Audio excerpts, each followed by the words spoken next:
आज प्रधानमंत्री नरेंद्र मोदी ने देश के मुसलमानों से सीधी सीधी बात की, साफ साफ बात की। मोदी ने कहा कि कांग्रेस ने 70 साल तक देश में वोट वायरस फैलाया, वोट के चक्कर में 70 साल तक तुष्टीकरण की नीति चलाई, चुनाव जीतने के लिए वक्फ बोर्ड को संविधान से ऊपर रख दिया, कुछ कट्टरपंथी लोगों को फायदा पहुंचाया और बाकी मुस्लिम नौजवान साइकिल का पंक्चर लगाकर जिंदगी बसर करते रहे।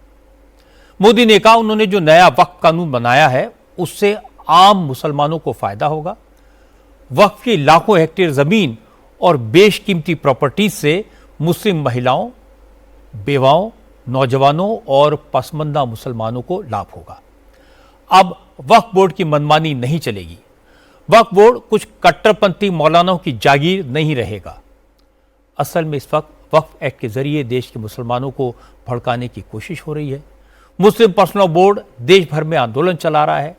पर्सनल लॉ बोर्ड कानूनी रास्ते से पीसफुल प्रोटेस्ट के जरिए सरकार पर प्रेशर बनाने की बात कह रहा है, लेकिन तमाम मौलाना और खासकर कांग्रेस के नेता आग लगाने वाले बयान दे रहे हैं। जैसे झारखंड के एक मंत्री ने कहा मुसलमानों के लिए शरिया संविधान से ऊपर है और वक्फ एक्ट शरिया के मामले में दखल है, मुसलमान इसे बर्दाश्त नहीं करेंगे। कांग्रेस के member of parliament Imran Masood ने आज कहा जैसे ही कांग्रेस की सरकार बनेगी तो 1 घंटे के भीतर मोदी के वक्फ एक्ट को खत्म कर देगी।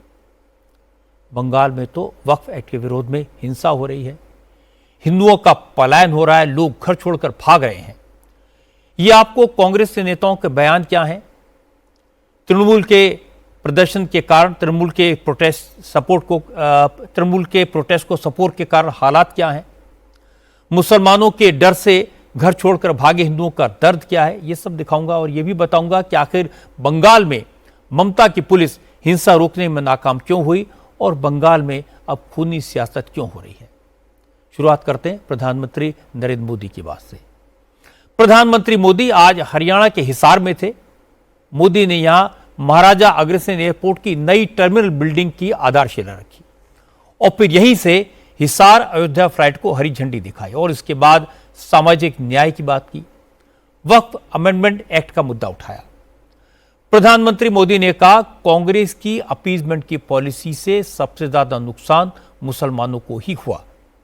मोदी ने कहा कि कांग्रेस ने कुछ कट्टरपंथियों को खुश करने के लिए वोट बैंक के चक्कर में वक्फ कानून में बदलाव किया।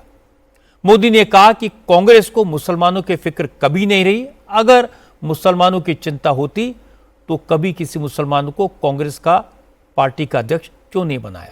आज दूसरे जिलों में भी पत्थरबाजी और आगजनी की घटनाएं हुई। आज साउथ 24 परगना में दंगाइयों ने पुलिस वैन में आग लगा दी, कई गाड़ियों में तोड़फोड़ की गई। असल में आज पश्चिम बंगाल के कई जिलों में इंडियन सेक्युलर फ्रंट ने वक्फ एक्ट के विरोध में प्रोटेस्ट मार्च की कॉल दी। साउथ 24 परगना, पूर्वी और पश्चिमी बर्धमान जिलों में आईएसएफ के प्रोटेस्ट के दौरान प्रदर्शनकारियों ने पुलिस पर हमला कर दिया।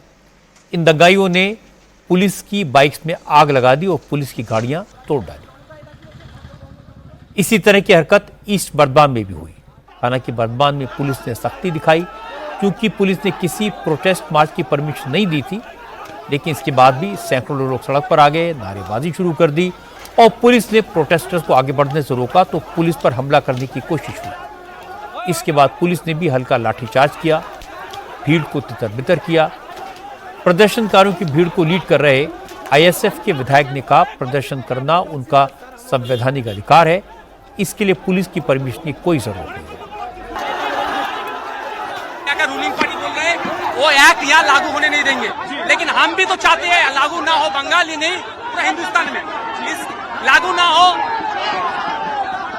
हो, इसीलिए हम लोग प्रोटेस्ट में उतरे हैं और यहाँ का स्टेट का फोर्स देके हम लोग के ऊपर अटैक किए। 2-3 का बहुत गिराई चोटें, इसका तो शेर हटा दिया। हम उसको धिक्कार जनाते हैं, निंदा जनाते हैं, इसके खिलाफ हम लोग कार्रवाई करेंगे। आज रैली में पुलिस ने आपको परमिशन नहीं दिया था, कह रहा है कि मेल किया गया था कल रात को। देखिए बात क्या है, हम रैली करेंगे, पुलिस परमिशन देगा हमको? सही बात है, हम हमारा डेमोक्रेटिक राइट है हमारा रैली करना। हाँ, हम पुलिस को बोला है हम रैली कर रहे हैं, पुलिस को हमने इंटीमेशन दे दिया। अब बात करते हैं बिहार की राजनीति की। आज हरियाणा के चीफ मिनिस्टर नायब सिंह सैनी का एक बयान बिहार की राजनीति में एक बड़ा मुद्दा बन गया। गुरुग्राम में नायब सिंह सैनी ने सैनी समाज के कार्यक्रम में कह दिया, हरियाणा में बीजेपी ने लगातार तीसरी बार झंडा गाड़ दिया, अब बिहार में भी सम्राट चौधरी की लीडरशिप में बीजेपी जीत दर्ज करेगी। नायब सिंह के इस बयान को आरजेडी ने बीजेपी का सीक्रेट प्लान बताया। तेजस्वी यादव ने कहा, अब तो क्लियर हो गया कि बीजेपी ने नीतीश कुमार को किनारे करने का प्लान तैयार कर लिया है। जेडीयू के नेताओं ने भी नायब सिंह सैनी के बयान पर आपत्ति जताई, कहा नीतीश ही बिहार के मुख्यमंत्री हैं और चुनाव के बाद भी नीतीश ही रहेंगे। हालांकि खुद सम्राट चौधरी ने भी जेडीयू के बयान को सपोर्ट किया, लेकिन इसके बाद भी विवाद नहीं थमा। मैं आपको तेजस्वी यादव और सम्राट चौधरी की बात सुनाऊं, उससे पहले नायब सिंह सैनी का वो बयान दिखा देता हूं जिस पर इतनी सियासत हो रही है। हरियाणा के बाद इब्जा बिहार की बारी है। ये विजय की पताका ये रुकनी नहीं चाहिए। ये विजय का झंडा ये बिहार के अंदर भी फहराया जाएगा और हमारे सम्राट चौधरी के नेतृत्व में फहराया जाएगा। पंजाब में आजकल मुख्यमंत्री भगवंत मान और नेता विपक्ष प्रताप सिंह बाजवा के बीच ठन गई है। बाजवा ने कह दिया था कि उनके पास पक्की खबर है कि पंजाब में 50 बम आ गए हैं। इनमें से 18 का इस्तेमाल हो चुका है। एक ग्रेनेड का इस्तेमाल बीजेपी के नेता मनोरंजन कालिया के घर पर हुए हमले में किया गया। बाजवा के इस बयान को भगवंत मान ने इशू बना दिया। बाजवा के खिलाफ एफआईआर दर्ज करके पुलिस ने जांच शुरू कर दी और आज उन्हें दोबारा पूछताछ के लिए पेश होने का समन दिया। हालांकि आज बाजवा ने पुलिस से पेशी के लिए कल तक का वक्त मांगा है, लेकिन भगवंत मान कह रहे हैं कि पंजाब की सुरक्षा से जुड़ा मसला है, इसलिए बाजवा को बताना होगा उन्हें इस तरह की जानकारी कहां से मिली, किसने दी, और अगर बाजवा अपना कोई सोर्स नहीं बताते तो वो जेल जाने के लिए तैयार रहे। आज उत्तर प्रदेश के मुजफ्फरनगर में पुलिस ने एक मुस्लिम लड़की के साथ मारपीट करने और छेड़छाड़ करने वालों को अच्छा सबक सिखाया। तस्वीरों में जो 6 लोग लंगड़ाकर चलते हुए दिखाई दे रहे हैं, इन लोगों ने सरेआम बुर्का पहने एक लड़की की पिटाई की, मारपीट का वीडियो बनाकर सोशल मीडिया पर वायरल किया और इसके बाद पुलिस ने लोगों को पकड़ा, इनकी अच्छे से पिटाई की और इनका वीडियो भी बनवाया। असल में 12 अप्रैल को एक हिंदू लड़का अपनी दोस्त के साथ जा रहा था। उसकी दोस्त मुसलमान है, उसने बुर्का पहना हुआ था। हिंदू लड़के ने, मुस्लिम लड़की उसके साथ थी, उसको देखकर कुछ लोगों ने इस कपल को घेर लिया, उनके साथ बदसलूकी की, लड़की का बुर्का उतारकर उसे भी पीटा, उसका वीडियो बनाया। इस लड़की की मां एक फाइनेंस कंपनी में लोन इंस्टॉलमेंट की कलेक्शन का काम करती है। उसने कंपनी में ही काम करने वाले एक हिंदू लड़के के साथ अपनी बेटी को किश्त लेने के लिए भेजा था। जब ये दोनों काम पूरा करके बाइक पर लौट रहे थे तो खालापार मोहल्ले में कुछ लोगों ने उन्हें रोक लिया, बदसलूकी की, फिर पिटाई की। कुछ लोगों ने इसका वीडियो बना लिया। मौके पर पुलिस भी पहुंची और इन लोगों को भीड़ के चंगुल से छुड़ाया। इन दोनों की शिकायत पर पुलिस ने आरोपियों को गिरफ्तार किया और अब इनका क्या हाल है ये मैंने आपको दिखा दिया। आज की अच्छी खबर आपको बता दूं, आज श्री राम जन्मभूमि मंदिर के गर्भगृह के ऊपर कलश स्थापना के साथ शिखर का काम पूरा हो गया।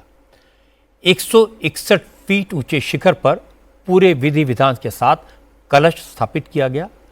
कलश को गुलाबी पत्थर से नारियल के आकार में तराश कर बनाया गया है। इसका वजन करीब 3500 किलोग्राम है। गर्भगृह का शिखर पूरा होने के बाद अब परकोटा के 6 मंदिरों में भी कलश स्थापित किए जाएंगे। इसके बाद ध्वज दंड लगाया जाएगा। आज ट्रस्ट के चेयरमैन नृपेंद्र मिश्रा ने कहा कि मंदिर निर्माण का काम इसी साल अक्टूबर तक पूरा हो जाएगा। हर्ष की बात है कि आज मुख्य मंदिर का जो शिखर है और जिसे आप जानते हैं कि लगभग सतह से वो 161 फीट ऊंचा है, उस पर कलश सबसे ऊपर वाले पेटी पर रख दिया गया है। तो इस प्रकार शिखर का कार्य उस मंदिर में आज पूर्ण हो गया है।